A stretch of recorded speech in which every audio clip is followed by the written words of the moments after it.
અંકલેશ્વર તાલુકાના ઉછાલી ગામે સજ્જન ઇન્ડિયા કંપની દ્વારા વિકસાવવામાં આવેલ ગ્રીન બેલ્ટમાં અગમ્ય કારણોસર આગ ફાટી નીકળતા પર્યાવરણને વ્યાપક નુકસાન પહોંચ્યું છે।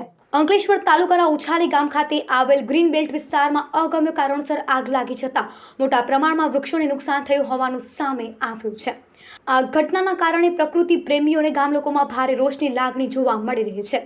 ઉછાલી ગામમાં સજ્જન ઇન્ડિયા કંપની અને વન વિભાગ દ્વારા વૃક્ષારોપણ કરવામાં આવ્યું હતું।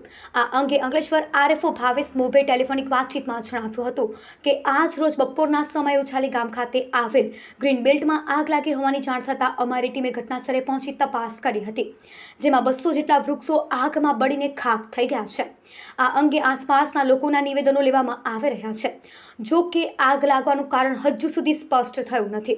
અત્રે ઉલ્લેખનીય છે કે ગત તારીખ 26 ફેબ્રુઆરીના રોજ પણ ઉછાલી ગામ ખાતે ગ્રામ પંચાયત અને યુપીએલ કંપની દ્વારા વિકસાવવામાં આવેલી ગ્રીન બેલ્ટમાં આગ લાગી હતી, જેમાં પણ સેંકડો વૃક્ષો બળીને ખાખ થઈ ગયા હતા। ત્યારે ગ્રીન બેલ્ટમાં વારંવાર લાગતી આગ શંકા ઉપજાવી રહી છે।